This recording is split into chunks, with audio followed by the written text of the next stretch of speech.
मुजफ्फरनगर की इल्मी, अदबी व तारीखी सरजमी पर ऑल इंडिया कंपटीशन स्पीच हाफिज अल कुरआन का कार्यक्रम आयोजित किया गया। 2 दिन तक चले प्रोग्राम में हिंदुस्तान के कोने कोने से आए स्टूडेंट ने हिस्सा लिया, जिसमें प्रोग्राम में स्टूडेंट को इनामात से भी नवाजा गया। आइए ये रिपोर्ट देखते हैं। ये ऑल इंडिया कंपटीशन हुआ है हाफिज़ कुरान और स्पीच का, यानी जो बच्चे हाफिज़ कुरान होते हैं तो हाफिज़ कुरान बनने के बाद में उन बच्चों ने उसमें हिस्सा लिया है और पूरे मुल्क से इस प्रोग्राम में बच्चे शामिल हुए हैं। जैसे आपने पूरे मुल्क से जो है ये यहाँ शामिल हुए हैं प्रोग्राम में, तो उसमें उन्हें बच्चों को कैसे पता चला कि यहाँ प्रोग्राम हो रहा है? देखिए, कोई प्रोग्राम या कंपटीशन होता है, ये तो आप कोई स्कूल और कॉलेज चलाते हैं, कोई संस्था चलाते हैं, उसके तहत अपने बच्चों का करते हैं। कभी कभी ऐसा होता है कि वही कंपटीशन दूसरे बच्चे भी उसमें स्कूल और कॉलेज के, मदरसे के आप शरीक करते हैं। तो हमने भी ऐसे ही किया और उसकी शक्ल हमने ये निकाली कि एक ऑनलाइन फ़ार्म तैयार किया और वो फ़ार्म व्हाट्सएप के ज़रिए, ग्रुपों के ज़रिए या फिर लिंक के ज़रिए हमने वहाँ तक पहुँचाया। इसलिए जहाँ भी जिसका जैसा मौका हुआ उसने सबसे पहले उस फ़ार्म को भरा। फिर उसमें फ़ार्म भरने की भी उसमें प्रक्रिया होती है, शराइत होते हैं। तो जो शराइत पर पूरा उतरा है, जो मुकम्मल उतरा है, उस बच्चे ने फ़ार्म भरा है और अल्हम्दुलिल्लाह हमारे इस मुसाबक़े में 7 या 8 सूबों के बच्चे शरीक हुए हैं। लगभग जो प्रोग्राम हुआ है उसमें नात, नज़म या कलाम पाक की तिलावत, बस यही हुआ है? उसमें क्या क्या हुआ है? यानी ये जो प्रोग्राम हुआ है, देखिए मैं आपको और पूरी दुनिया को ये बात बतला देना चाहता हूँ कि नात और नज़म का प्रोग्राम नहीं है। ये जो हमने प्रोग्राम किया है ये कुरान करीम का प्रोग्राम है। और कुरान करीम का मतलब ये है कि जो बच्चे हाफिज़ कुरान हो जाते हैं मदरसों के अंदर, तो वो एक स्टेज होता है उनका कि ये बच्चा हाफिज़ कुरान हो गया। अब वो हाफिज़ कुरान बनने के बाद में थोड़ी सी कमी महसूस करता है, यानी वो हौसले उसके पस्त हो जाते हैं बहुत सी मरतबा। तो इस तरह के जब उसको मौक़े मिलेंगे और इस तरह के स्टेज मिलेंगे कंपटीशन के, जहाँ एक दूसरे से बढ़ने का मौका मिलेगा और एक दूसरे से अच्छा पढ़ने का मौका मिलेगा, तो लोग अपने बच्चों को हाफिज़ कुरान भी बढ़ाएंगे और बच्चों का मनोबल भी बढ़ेगा। तो यूँ कहा जा सकता है कि ये प्रोग्राम बच्चों को, यानी हाफिज़ कुरान बच्चों के मनोबल को बढ़ाने के लिए है। इसमें कोई इनामात भी आपने दिए हैं? जी, इसमें इनाम पहले ही खोल दिए गए थे।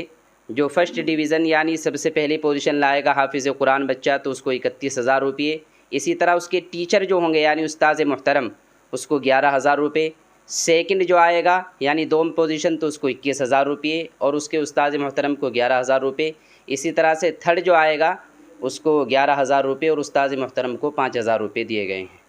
जो मेहमान थे वो कहाँ कहाँ से आए थे यहाँ पे? देखिए, मेहमान का मसला तो ऐसा होता है कि जो जहाँ से आ जाए कंपटीशन देखने के लिए। बाकी हमने तो सिर्फ बतलाया था कि ये प्रोग्राम है, किसी को बाकायदा तौर से इनवाइट नहीं किया गया। ये कंपटीशन हाफिज़ कुरान के लिए था और वो सिर्फ़ इसलिए था ताकि बच्चे हमारे जो हैं वो कुरान को सही माना में समझें और उसके बाद में हम कुरान को सही माना में पढ़ने की कोशिश करें। और सबसे अहम चीज़ जो मैंने अभी पिछले क्वेश्चन में आपको उसका एक आंसर और जवाब दिया है, बतलाया है कि सबसे अहम पहलू और सबसे अहम मकसद हमारे इस प्रोग्राम का ये रहा है कि बच्चे हाफिज़ कुरान बनने के बाद में वो एक जगह ठहरे ना, बल्कि उनको इस तरह के स्टेज मिलें ताकि वो तरक्की कर सकें और आगे बढ़ सकें और उनके हौसले बढ़ें। मुजफ्फरनगर की इल्मी, अदबी व तारीखी सरजमी पर ऑल इंडिया कंपटीशन स्पीच हाफिज अल कुरान का कार्यक्रम आयोजित किया गया। जामिया साबिलिया फलाह मदरसा मदीना कॉलोनी रुड़की रोड मुजफ्फरनगर के बैनर तले मुफ्ती कासिम रशीदी के संचालन में Nawab farm house Mimlana road पर संपन्न हुआ।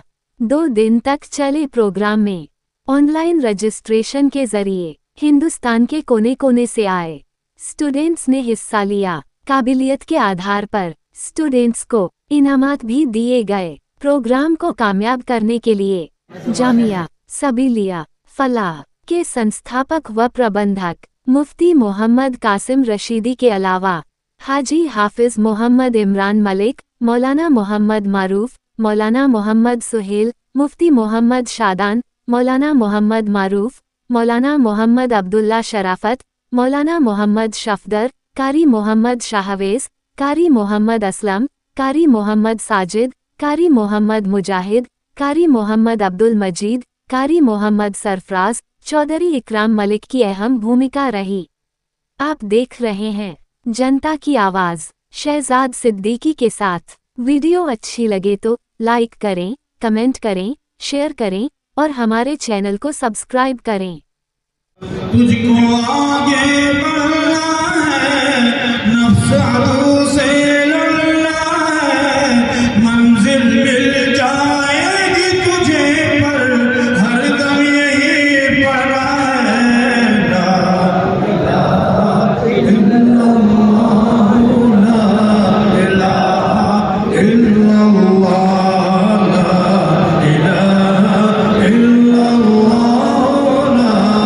इलाहा इल्लल्लाह,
अल्लाह तबारक व तआला इस प्रोग्राम को कबूल फरमाए और अपनी रज़ा का ज़रिया फरमाए। इस तरह के मुसाबक़े दरअसल हमारे अज़ीज़ तलबा के अंदर जो अल्लाह ताला ने सलाहियतें रखी हैं, उन छुपी हुई सलाहियतों के इजहार का एक बेहतरीन ज़रिया बनते हैं। मुसाबक़े के दौरान अल्हम्दुलिल्लाह हमने छोटे छोटे बच्चों को देखा कि अपनी उम्र के हिसाब से कहीं ज़्यादा सलाहियतों का इजहार उन्होंने किया। ये सब अल्लाह ताला ने इंसान में खुफिया सलाहियत